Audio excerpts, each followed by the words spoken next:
In the name of Allah, the most gracious, the most merciful. Dear viewer, have you ever met someone who didn't look wise, didn't speak like a scholar, didn't live in a palace, yet spoke one sentence that changed your entire thinking? Sometimes, the people we ignore are the ones who carry the deepest truths. This is the story of one such man, a man the world thought was mad. But his words? They had the power to shake even the most powerful king of the time. This is the story of Bahalul Dana, the man who dressed like a poor man but spoke with the wisdom of prophets. And this is also the story of Harun al-Rashid, the most powerful king of his time, ruler of a mighty empire, with gold in his treasury and a crown on his head. But on one day, in one conversation, the poor man taught the king a lesson that would never leave him. Let's begin this beautiful journey of wisdom and reflection. It was a bright day in the city of Baghdad, the heart of the Islamic Empire. People were busy in the markets, selling spices, fabrics, and perfumes. The call to prayer echoed from the minarets, scholars debated in courtyards, and children played in the streets. At the center of this grand city stood the palace of the mighty Caliph Harun al-Rashid. He was no ordinary king. His name reached far lands. Poets wrote about him. Enemies feared him. He had armies, treasures, and advisors. But even kings get bored. One day, Harun sat in his palace, feeling uneasy. He looked around at his gold and jewels, his guards and servants. But something felt empty. He called his advisors. "I want to be entertained," he said. "Bring me someone who can make me think, someone different." One of his ministers said, "There is a man, O Caliph, Bahalul. People say he is mad. He walks around in old clothes, talks to himself, and sleeps wherever he can." The king raised an eyebrow. "Mad, you say?" "Yes," said the minister. "But sometimes, his words are deep. He speaks of things no one understands. The people laugh, but the wise ones listen."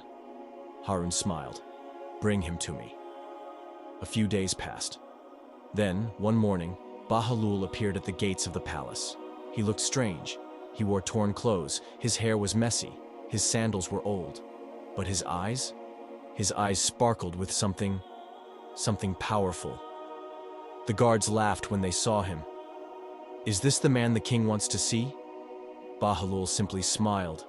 "Don't worry, I have come to teach the king." They laughed louder, but they let him in. He walked into the grand hall where Harun al-Rashid was seated on his throne. The king wore fine clothes. The floor was covered in silk rugs.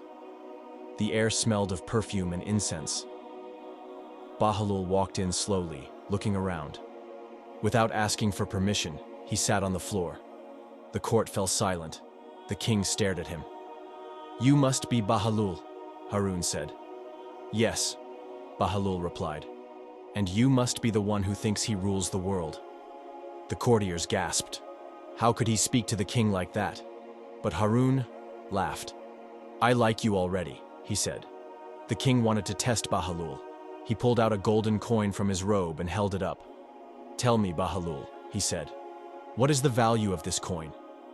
Bahalul looked at it and said, "Its value is only what you can buy with it.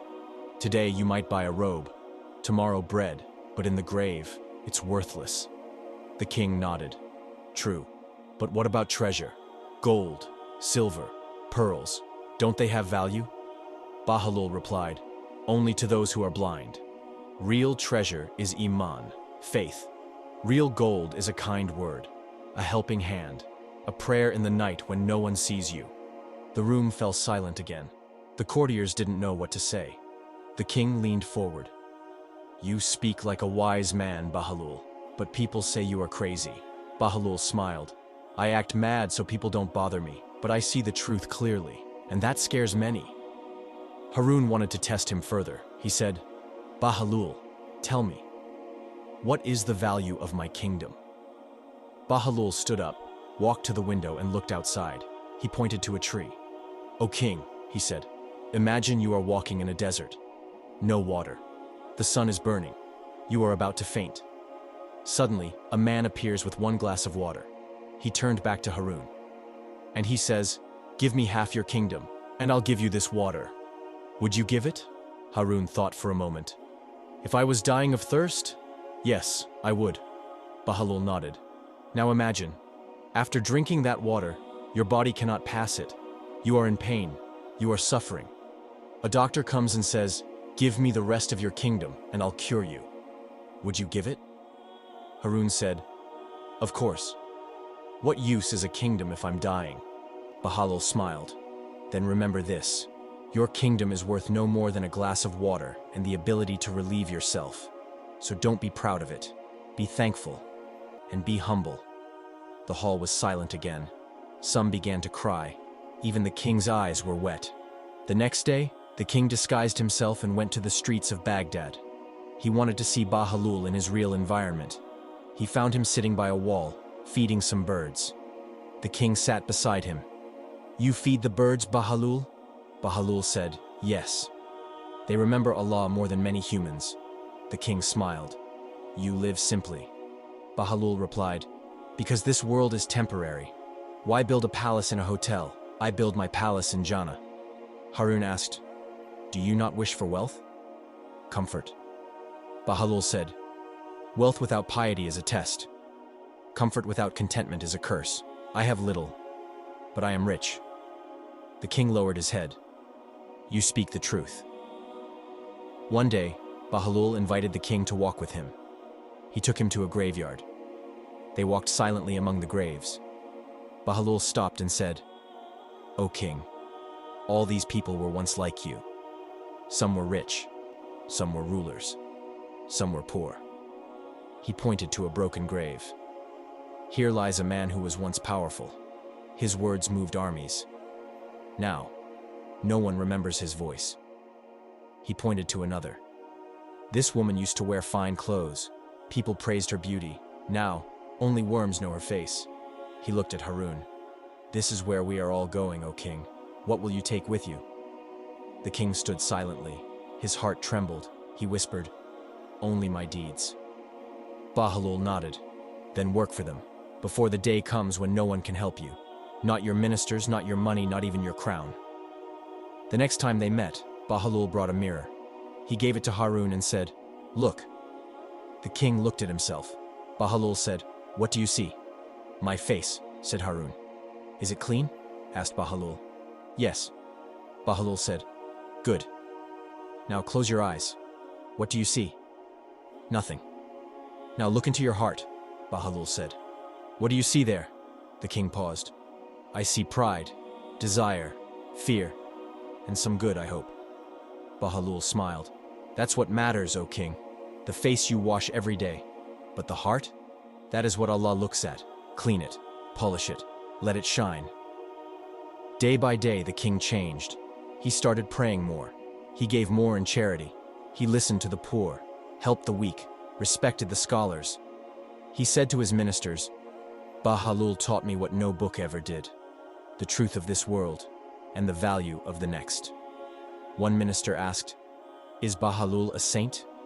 The king replied, "He is a mirror. When you look at him, you see your own soul." One evening, Harun al-Rashid walked through his palace alone. The walls were golden, but his heart was heavy. He remembered Bahalul's words. "Why build a palace in a hotel? Build your home in Jannah." He looked at his treasures and felt poor. He looked at his servants and felt alone. He whispered to himself, "This world is empty if the heart is far from Allah." That night, he didn't sleep in his soft bed. He spread a mat on the floor and slept on it like the Prophet Muhammad ﷺ used to. He cried quietly in the darkness, not from sadness, but from awakening. A few days later, the king sent for Bahalul again, but no one could find him. He had disappeared from the streets of Baghdad. The king was worried. He asked the people, "Where is Bahalul?" Some said, "He is in the forest."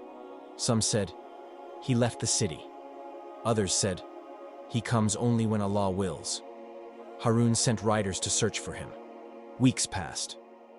Then one day, Harun saw a strange man sitting near the masjid, writing something in the sand with a stick.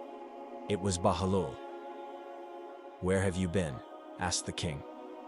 I went to speak with the trees, Bahalul replied. They reminded me that leaves fall every day, just like humans. The king smiled. I missed you. Bahalul looked up and said, Then you missed your own soul. As Bahalul and Harun walked through a village, a small boy approached them. He said, Uncle Bahalul, my father died. Where did he go? Bahalul knelt down beside him. He said gently, Your father went back to the one who created him. Just like a traveler returns home. The boy asked, Is he in Jannah? Bahalul replied, That depends on how much he loved Allah and how he treated people. The boy looked sad. Bahalul took a stone and placed it in the boy's hand. Every time you miss him, he said, do a good deed. That deed will fly up to him like a gift. The boy smiled. The king watched and whispered, Subhanallah. Even children understand your wisdom. One day, Bahalul entered the palace riding a donkey backwards. The people laughed loudly. The guards were confused. Why are you riding the donkey like that? Asked one of them. Bahalul said, Because the donkey knows the way better than me. They laughed more. But the king, who was watching, understood. He said, Bahalul is teaching us again. Sometimes the path to truth means turning away from what the world sees as normal.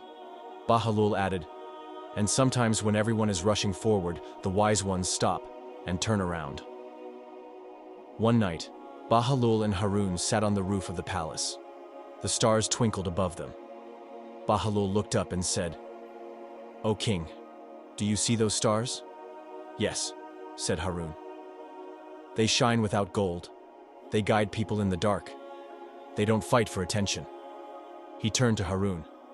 That is real leadership, not shouting, not ruling, but guiding. Harun asked, Then what is the real crown?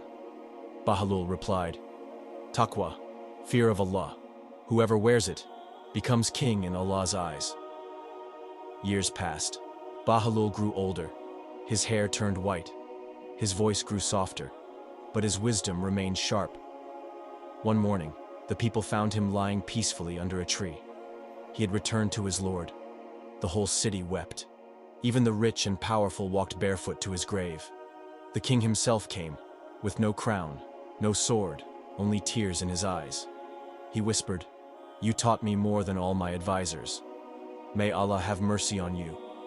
They buried Bahalul Dana with love. Not in a palace, not under a golden dome, but in the soil, next to the poor and forgotten, just the way he would have wanted. After Bahalul passed away, Harun al-Rashid changed. He gave more charity. He sat with scholars. He walked in the streets without guards. One night, he sat with his sons. He said, If you remember anything about me, remember this. A madman taught your father the truth. One son asked, But he wasn't really mad, was he?